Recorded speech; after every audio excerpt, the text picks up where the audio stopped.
Kisah memilukan datang dari balik jeruji besi. Seorang wanita muda, cantik, tak berdaya, dipenjara karena tuduhan ringan, namun justru menjadi korban kebiadaban dalam institusi yang seharusnya melindungi. Setiap malam, ia dilecehkan dan dibungkam oleh 4 oknum aparat penegak hukum. Dan yang lebih mengerikan, semua itu terjadi dalam diam, tanpa CCTV, tanpa saksi, tanpa suara.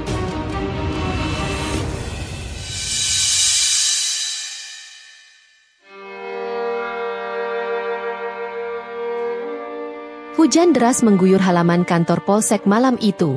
Angin dingin menembus dinding tua yang mulai berjamur, mengiringi suara langkah kaki yang bergema di lorong menuju ruang tahanan. Di balik jeruji besi yang sempit dan lembab, duduk seorang perempuan muda. Tubuhnya menggigil dalam baju yang sudah basah kuyup dan kusut. Namanya Ayu. Usianya baru 23 tahun. Wajahnya masih menyisakan bekas tangisan, matanya sembab, rambut panjangnya kusut, namun kecantikannya masih begitu jelas terpancar. Ia ditangkap 2 malam lalu, dituduh mencuri dompet milik istri seorang pejabat desa. Padahal Ayu bersumpah ia tak pernah menyentuh barang itu. Ia hanya seorang penjual gorengan keliling yang kebetulan lewat saat kejadian. Tapi karena hidupnya sendiri tak punya saksi, dan laporan dari orang penting terlalu kuat untuk dilawan, Ayu pun dijadikan tersangka. Tanpa pengacara, tanpa perlindungan, tanpa keadilan. Ketika malam mulai larut, suara langkah kaki mendekat ke ruang tahanan. 4 pria berseragam coklat masuk perlahan. Salah satunya adalah Bribka Denny, kepala jaga malam itu. Di belakangnya ada 3 orang lain yang sering Ayu lihat sejak hari pertama ia dijebloskan ke dalam sel, Brigadir Riko, Aibtu Wahyu, dan Bribda Fikri. Mereka tidak membawa makanan, tidak pula membawa dokumen pemeriksaan. Ayu menatap mereka dengan cemas. Ia merapat ke pojok sel, tubuhnya gemetar. "Kenapa kalian kesini malam-malam begini?" bisiknya lirih. Bribka Denny hanya tersenyum miring. "Tenang saja, Yu. Kami cuma mau ngobrol. Biar malam-malam begini nggak sepi, kan?" Tawa rendah mereka menggema di antara jeruji besi. Tanpa aba-aba, pintu sel dibuka. Ayu panik. Ia berdiri, mundur, hingga tubuhnya menempel pada tembok lembab. "Tolong jangan sentuh aku. Tolong. Aku nggak salah. Aku nggak salah," teriaknya sambil menangis. Tapi suara hujan di luar menghapus jeritan itu. Tak ada yang dengar. Tak ada yang peduli. Brigadir Riko masuk duluan, menatap Ayu dengan sorot mata yang dingin dan liar. "Kamu salah atau enggak, bukan urusan kami. Sekarang kamu tahanan. Kami berhak memperlakukan kamu seperti yang kami mau," gumamnya pelan, seperti bisikan setan. Malam itu jadi malam terkelam dalam hidup Ayu. Ia berusaha melawan, meronta, menjerit, tapi hanya dijawab dengan kekerasan, cengkeraman, dan tawa jahat yang menusuk hati. Tangisnya pun tak mampu menghentikan satu persatu dari mereka melakukan kebiadaban itu. Hingga pagi datang, Ayu hanya bisa terduduk lemas di sudut sel. Darah menetes dari ujung bibirnya. Tubuhnya penuh memar, jiwanya koyak. Ia tak percaya keadilan bisa sekejam ini. Bahkan penjahat pun tak pantas diperlakukan seperti binatang. Tapi Ayu bukan penjahat. Ia hanya korban. Dan malam itu, hanyalah awal dari neraka yang lebih panjang. Pagi menjelang dengan getir. Cahaya matahari masuk lewat celah kecil di atas jeruji sel. Ayu masih duduk di sudut, tubuhnya kaku, bibirnya pecah-pecah, matanya menatap kosong ke lantai semen yang dingin. Bau anyir darah masih melekat di kulitnya. Tapi lebih menyakitkan dari luka fisik, adalah rasa hancur di dalam dadanya. Ia merasa kotor, ternoda, dipermalukan. Dan lebih dari itu, ia merasa tak ada yang akan peduli. Seseorang membawakan sarapan, sebungkus nasi yang sudah dingin dan air mineral. Bukan polisi yang semalam menyiksanya, melainkan seorang petugas muda baru yang belum terlalu lama berdinas. Namanya Arman. Dia meletakkan makanan itu di lantai luar sel.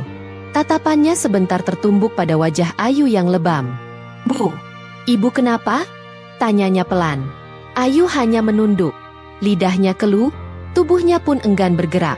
Arman memperhatikan lengan Ayu yang memar, bibir pecah, dan sisa darah kering di bawah telinga. Ada perasaan aneh yang mengganjal dalam dadanya. Tapi dia terlalu muda untuk menuduh seniornya sendiri. Terlalu takut untuk bicara lebih jauh. Saat sore tiba, seorang petugas perempuan dari kantor dinas sosial datang untuk mengurus tahanan wanita. Namanya Bu Ratna. Perempuan parubaya itu sudah berpengalaman menangani kasus kriminal perempuan. Namun, saat melihat kondisi Ayu, naluri keibuannya langsung tergerak. "Siapa yang memukulmu, Nak?" tanyanya serius, suaranya tegas namun lembut. Ayu hanya diam, tapi matanya mulai berkaca-kaca. Bibirnya bergetar. "Cerita saja, saya ada di sini untuk membantumu," lanjut Bu Ratna. Dengan suara lirih, Ayu mulai mengisahkan malam mengerikan itu. Suaranya terputus-putus, tubuhnya gemetar setiap kali menyebut nama salah satu polisi. Ia takut, ia trauma. Tapi di dalam ketakutan itu, ia merasa harus bicara, walau sekadar untuk membela dirinya sendiri. Namun, belum sempat Bu Ratna mencatat semuanya, pintu ruang tahanan terbuka. Bribka Denny masuk. Tatapan matanya menusuk. "Sudah, Bu Ratna. Tahanan ini memang suka mengarang. Dia juga pernah berusaha menjerat orang lain pakai cerita bohong. Kami sudah tahu karakternya."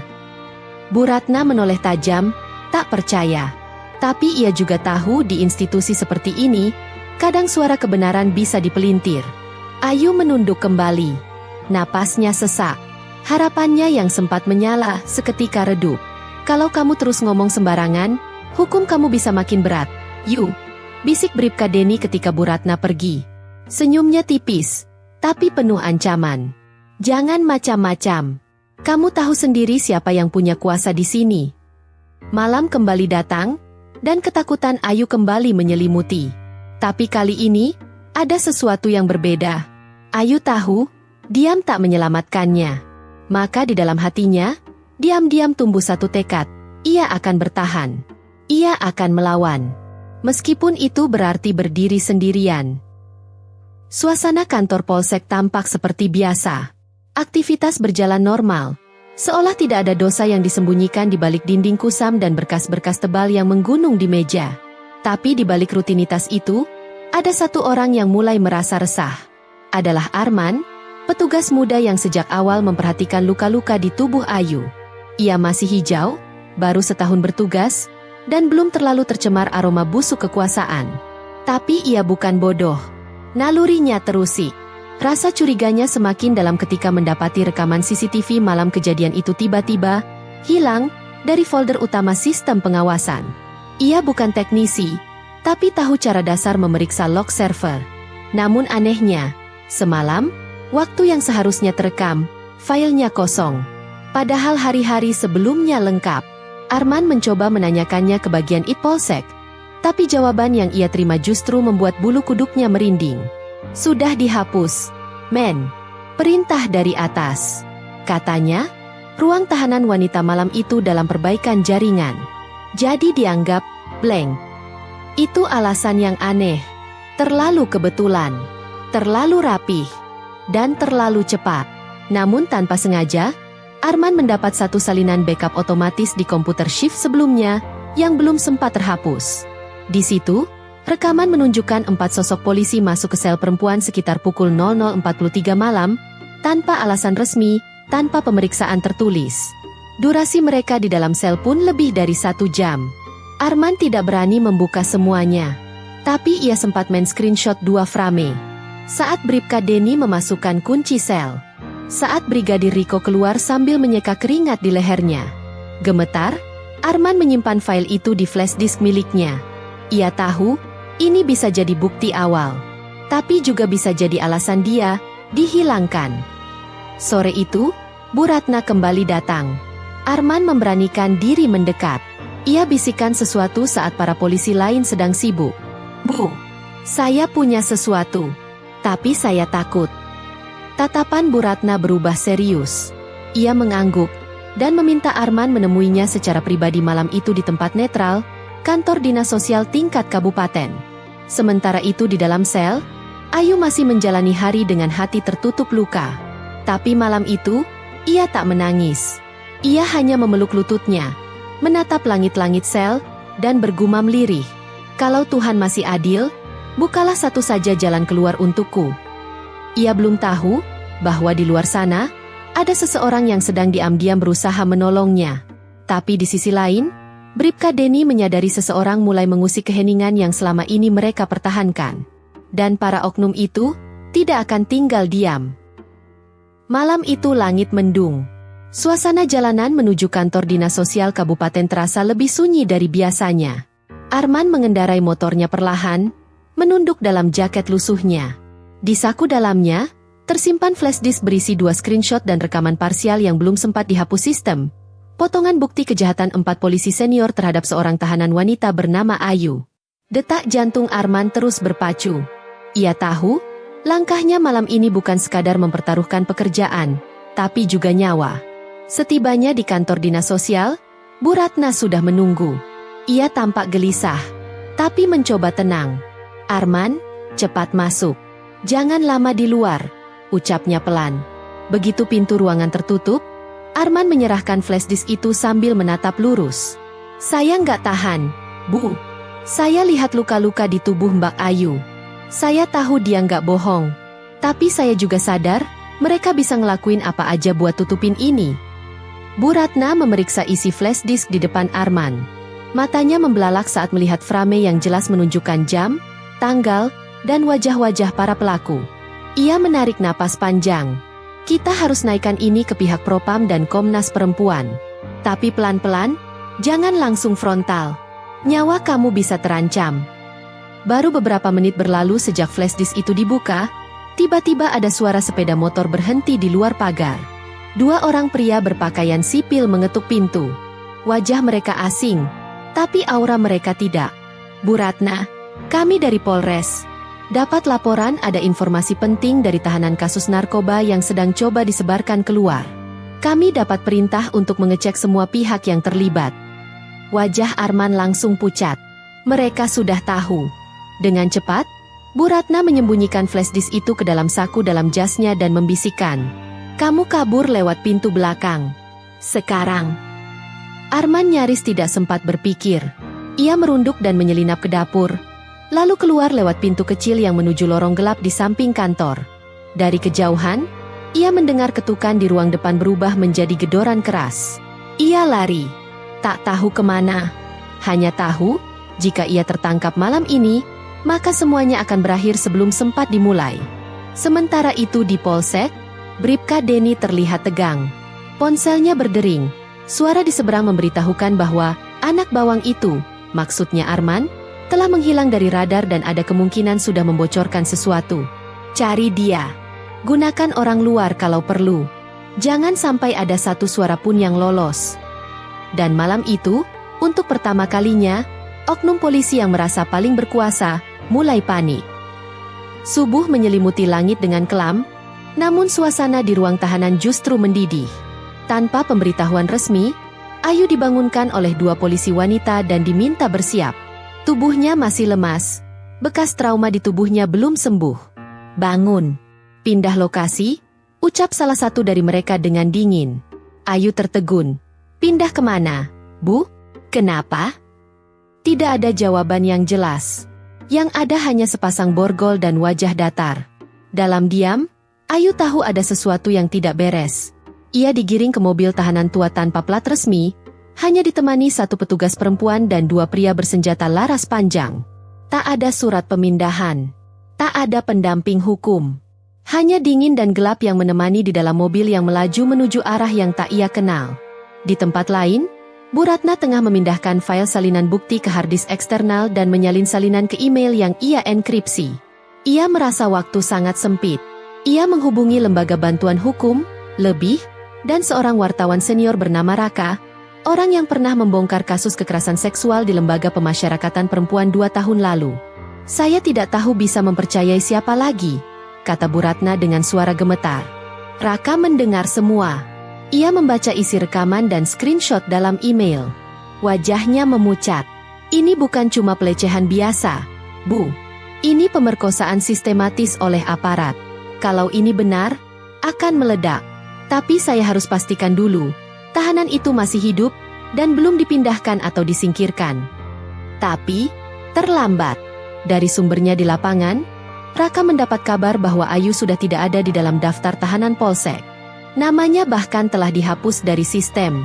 Sementara itu, Ayu akhirnya tiba di sebuah tempat sunyi, semacam kantor polisi di luar kota yang sudah tidak aktif sepenuhnya. Tidak ada sel resmi. Ia dikurung dalam ruang kosong berjeruji tanpa pencahayaan memadai.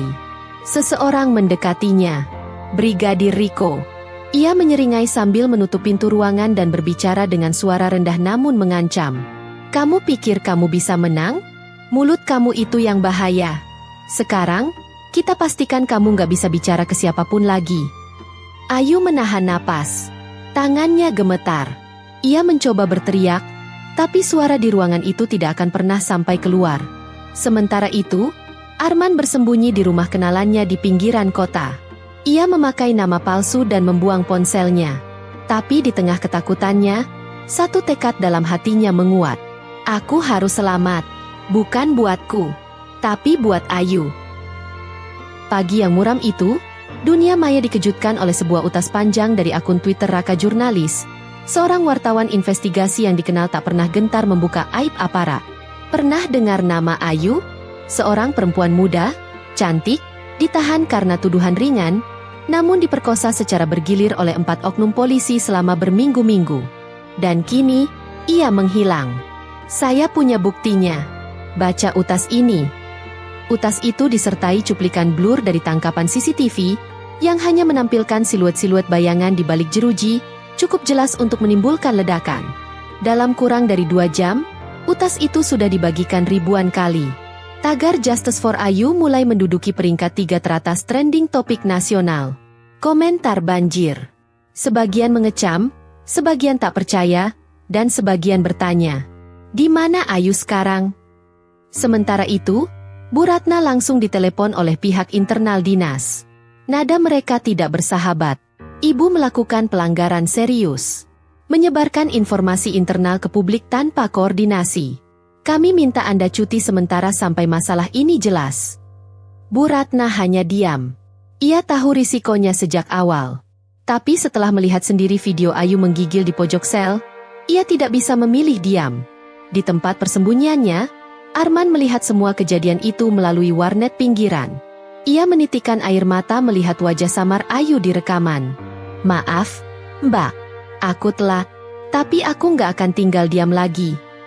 Dengan tekad baru, ia menghubungi Raka lewat email. Saya siap bersaksi. Saya tahu semua yang terjadi, tapi saya butuh jaminan perlindungan. Raka menjawab cepat. Saya punya kontak di LPSK, Lembaga Perlindungan Saksi dan Korban. Tapi kamu harus siap diambil diam-diam. Di sisi lain, tekanan mulai terasa di Polres. Komandan Polres dipanggil ke Polda. Wartawan sudah berkemah di luar pagar. Kamera-kamera mulai menyorot. Media TV swasta pun mulai ikut membahas kasus Ayu yang hilang. Namun, keempat polisi yang disebut dalam utas masih bebas berkeliaran. Mereka tanpa percaya diri, bahkan tersenyum di balik seragam saat diwawancarai secara resmi. Salah satu dari mereka, AKP Bagas, mengatakan dalam konferensi pers, itu hanya tuduhan tidak berdasar dari pihak luar. Semua akan kami buktikan secara hukum. Kami sangat terbuka dan siap diaudit. Di balik senyum itu, mereka mulai mengendu sesuatu. Seseorang dari dalam telah berkhianat. Dan malam itu, di ruangan sempit penuh pengap, Ayu masih diikat tangannya, tubuhnya lebam, suaranya parau. Tapi matanya menatap kosong ke langit-langit. Kalau aku mati, tolong jangan biarkan mereka hidup tenang. Suasana di sebuah studio kecil stasiun TV independen terasa tegang. Wartawan Raka duduk di kursi sebelah kiri, sedang seorang pria muda bersweater abu-abu, berwajah tirus dengan tatapan takut, duduk di tengah panggung, Arman. Sebelumnya, LPSK telah menyetujui permohonan perlindungan Arman setelah rekaman wawancara diverifikasi kebenarannya. Dan kini, publik Indonesia menyaksikan langsung siaran eksklusif yang segera akan menggemparkan negeri. Raka memulai dengan tenang. Saudara Arman, Anda adalah satu-satunya saksi hidup yang bisa menjelaskan apa yang benar-benar terjadi pada Ayu. Tolong ceritakan dari awal, dengan jujur. Napas Arman gemetar. Tapi ia mengangguk. Saya ditahan bersama Mbak Ayu. Kami ditangkap dalam kasus yang berbeda. Tapi sel kami bersebelahan. Setiap malam, saya dengar jeritannya. Saya tahu suara tangisan yang bukan karena takut tapi karena disiksa dan dilecehkan. Studio hening. Arman melanjutkan, suaranya mulai bergetar. 4 orang, mereka masuk malam hari, tidak pakai seragam. Saya lihat mereka lewat. Mereka masuk sel Ayu, satu persatu. Saya dengar semuanya. Dan saya terlalu pengecut untuk bantu. Wajah Arman basah oleh air mata. Yang paling sering datang itu AKP Bagas dan Brigadir Riko.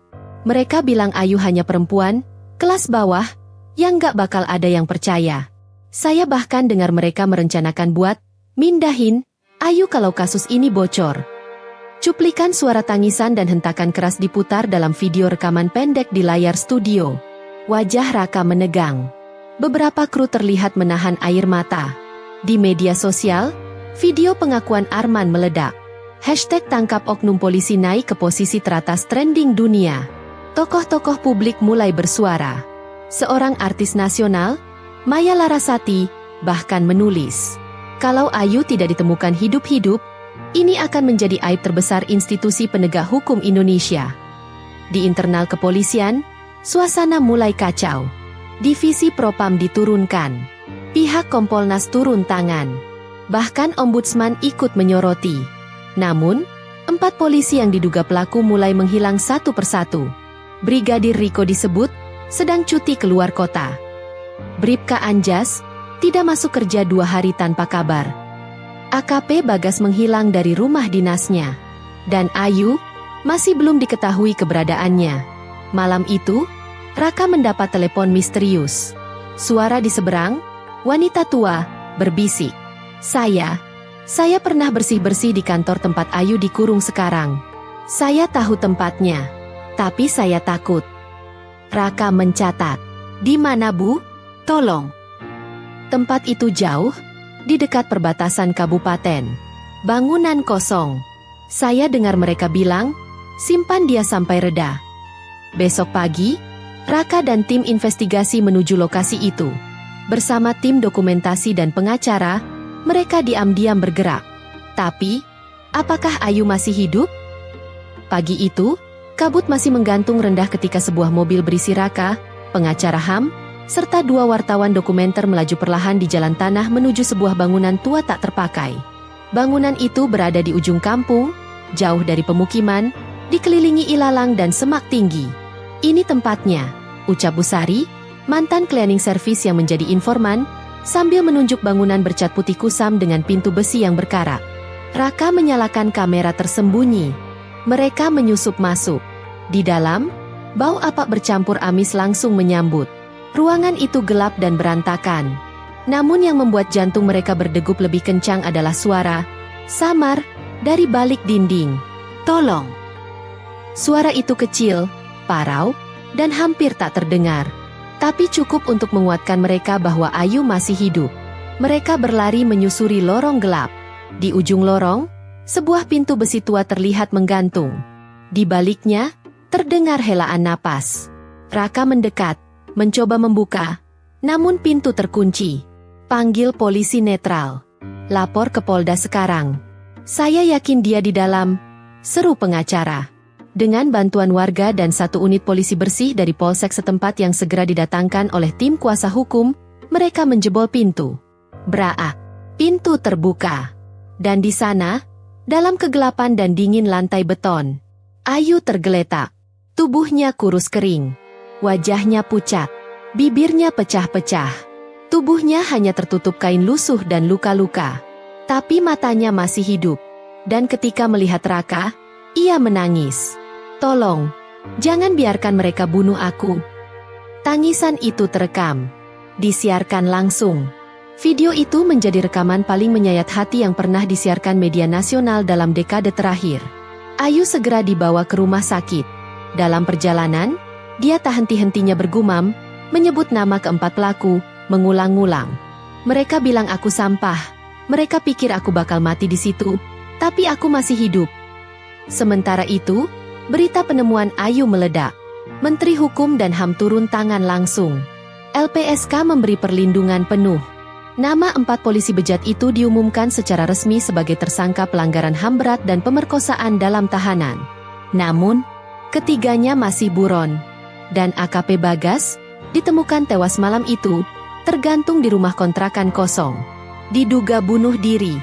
Namun pesan yang ditinggalkan di selembar kertas meresahkan semua pihak. Aku cuma ikut sistem. Jangan pura-pura semua bersih. Rakyat geram. Demonstrasi mulai muncul di berbagai daerah. Teriakan, keadilan untuk Ayu, menggema di depan gedung DPR dan Polda. Ayu, dalam kondisi lemah, akhirnya bersuara di hadapan publik. Dengan selang infus menempel, ia berkata lirih, "Aku bukan satu-satunya. Tapi aku tidak akan biarkan mereka hancurkan yang lain seperti aku." Gedung pengadilan negeri tampak dipenuhi awak media. Ratusan warga berdiri di luar pagar membawa spanduk bertuliskan, "Hukum seberat-beratnya," dan "Kami bersama Ayu." Hari itu adalah sidang perdana. 3 dari 4 terdakwa, Brigadir Riko, Bribka Anjas, dan Aibtu Fadli, telah tertangkap. AKP Bagas ditemukan tewas, dan investigasi terpisah atas dugaan cover-up oleh atasannya sedang berjalan. Ayu duduk di kursi saksi, dengan wajah yang jauh lebih kuat dari sebelumnya. Didampingi pengacara HAM dan LPSK, ia bersiap menghadapi para lelaki yang pernah menghancurkannya. Hakim membuka sidang dengan suara tenang tapi tegas. Sidang perkara pidana berat pelecehan dan penyiksaan terhadap tahanan wanita dibuka. Satu persatu kesaksian mulai diungkap. Arman, saksi utama, berdiri sambil membawa bukti suara rekaman yang diam-diam ia simpan di ponsel lamanya. Jeritan Ayu, malam demi malam. Ruang sidang sunyi. Terdengar suara Ayu menangis dalam rekaman. "Tolong, jangan lagi malam ini, aku mohon." Beberapa orang di ruang sidang meneteskan air mata. Bahkan jurnalis veteran pun tampak menunduk, tak sanggup menatap layar pemutar bukti. Kemudian, hal tak terduga terjadi. Seorang saksi wanita misterius dipanggil ke ruang sidang. Namanya Lestari, mantan tahanan wanita yang pernah satu blok dengan Ayu 2 bulan sebelum peristiwa itu. "Saya juga dilecehkan. Tapi saya takut bersuara. Saya kira saya satu-satunya. Tapi waktu saya tahu Ayu masih hidup dan berani bicara, saya tak bisa diam lagi." Publik terhenyak. Ternyata Ayu bukan korban pertama. Hanya saja, Ayu adalah yang pertama berani melawan. Pihak jaksa memaparkan bukti lainnya. Catatan CCTV yang sengaja dihapus oleh anggota jaga malam. Transaksi transfer uang besar ke rekening keluarga salah satu terdakwa untuk diam. Laporan luka-luka Ayu yang tak pernah masuk dalam dokumen resmi tahanan. Ketika giliran Brigadir Riko bersaksi, ruangan mencekam.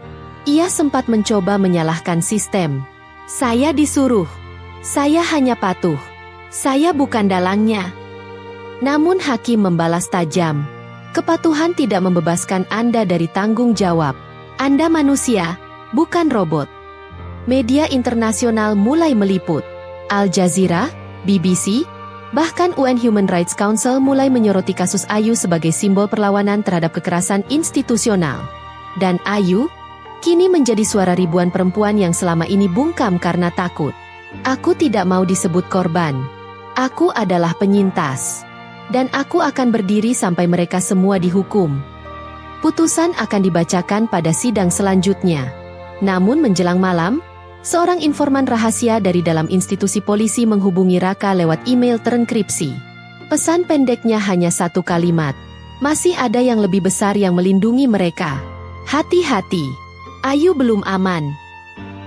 Pagi itu, pengamanan di pengadilan negeri ditingkatkan 2 kali lipat. Pasukan BRIMOB berjaga di pintu gerbang. Wartawan dari berbagai negara duduk berjejal, siap menyiarkan secara langsung detik-detik putusan atas 3 oknum polisi yang menjadi terdakwa utama dalam kasus pelecehan brutal terhadap Ayu. Namun yang membuat situasi menegang adalah peringatan terakhir yang diterima oleh Raka malam sebelumnya. Ada perintah dari atas. Jika Ayu bersaksi lagi hari ini, dia tidak akan keluar hidup-hidup dari gedung itu. Raka gelisah. Ia sudah menempatkan 2 bodyguard sipil dan petugas LPSK di sekitar Ayu. Tapi ancaman itu terasa nyata. Pukul 11.15 WIB, putusan dibacakan. Majelis hakim, dengan suara bergetar, menyatakan, menjatuhkan hukuman penjara seumur hidup kepada terdakwa Brigadir Riko, Bribka Anjas, dan Aibtu Fadli atas tindakan pemerkosaan, penganiayaan, penyiksaan, dan pelanggaran hak asasi manusia berat terhadap korban, Saudari Ayu Pranandini. Tangis pecah di ruang sidang. Ayu menutup mulutnya dengan tangan. Matanya basah. Namun sebelum ia bisa memeluk Raka, lampu di ruang sidang tiba-tiba padam. Beberapa orang berteriak. Seorang pria berseragam polisi menyelinap ke arah Ayu dengan gerakan cepat. Tapi salah satu petugas LPSK menangkapnya sebelum pisau di tangan pria itu sempat menyentuh Ayu. Tangkap dia. Itu bukan petugas resmi. Dia penyusup. Ayu nyaris dibunuh. Di ruang sidang. Setelah menang. Kebenaran yang lebih dalam. Dalam penyelidikan lanjutan, terungkap bahwa penyusup itu adalah mantan anggota unit khusus kepolisian yang masih aktif sebagai informan salah satu perwira tinggi di Jakarta, seorang jenderal yang selama ini melindungi sistem bejat tempat para pelaku berasal. Sayangnya, sang jenderal menghilang. Dikabarkan melarikan diri ke luar negeri, membawa dokumen rahasia yang bisa mengguncang banyak institusi. Beberapa bulan kemudian, Ayu tidak lagi tinggal di Indonesia. Dengan bantuan organisasi HAM internasional, ia kini hidup di negara lain sebagai pengungsi dengan perlindungan tinggi. Namun, setiap tanggal 17, tanggal ia dibebaskan dari sel gelap itu, Ayu menulis satu kalimat di akun media sosialnya. Aku hidup, dan mereka tahu aku tidak akan diam. Penutup. Kasus Ayu mengguncang sistem hukum Indonesia. DPR membentuk tim khusus. Lembaga independen reformasi kepolisian dibentuk. Ribuan perempuan mulai berani bersuara. Dan nama Ayu menjadi simbol keberanian, keadilan, dan harga diri.